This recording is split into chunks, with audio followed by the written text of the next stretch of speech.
ஓம் சாந்தி. 15/12/2023 முரளியினுடைய கேள்விக்கு பதில் பார்க்கலாம். முதல் கேள்வி, கீதை யாருக்கான தர்ம சாஸ்திரம்?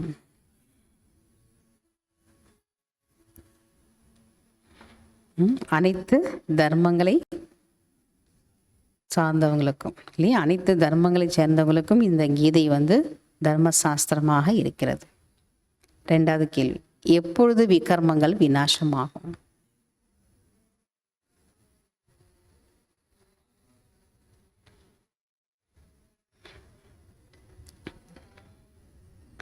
தன்னை ஆத்மா என உணர்ந்து தந்தையுடன் நினைவின் தொடர்பு வைக்கும் போதுதான் விகர்மங்கள் விநாசமாகும். தன்னை ஆத்மா என்று உணர்ந்து தந்தையை நினைவு செய்யும் போதுதான் விகர்மங்கள் விநாசமாகும். மூன்றாவது, தீவிர முயற்சியாளர் யார்?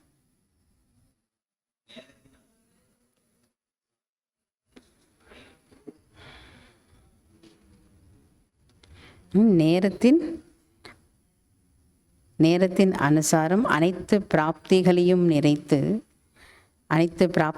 நிறைத்து வைத்து மாயாஜித் ஆகக்கூடியவர்கள்தான் தீவிர முயற்சியாளர் ஆவார்கள்.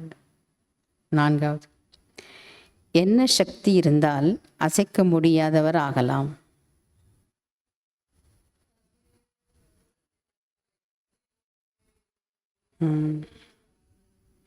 சத்தியம் மற்றும் பயமற்ற சக்தி இருந்தது என்றால் அசைக்க முடியாதவர் ஆகலாம். அஞ்சாவது, சிவபாபாவை மறந்து மற்றவரை நினைவு செய்தால் என்ன ஆவீர்கள்?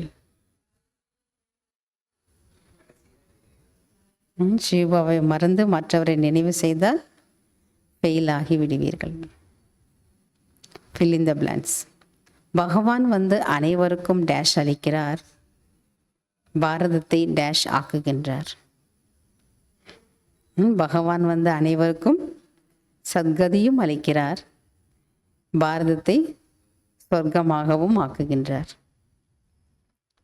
இரண்டாவது, இது பிராமணர்களின் டேஷ் உலகமாகும். இது பிராமணர்களின் புதிய சங்கமயுகம் ஆகும். மூன்றாவது, டேஷ் என்பதன் அர்த்தத்தை யாரும் அறியவில்லை. அகிம்சை என்பதன் அர்த்தத்தை யாரும் அறியவில்லை. நான்காவது, இது டேஷ் புதிய விஷயங்கள், மேலும் டேஷ் புதியது. இது புதிய தர்மத்திற்கான புதிய விஷயங்கள், ஞானமும் புதியது. அஞ்சாவது, ஒரு கீதையில் டேஷ் ஸ்தாபனை செய்கிறேன், டேஷ் அனைவருக்கும் அளிக்கின்றேன்.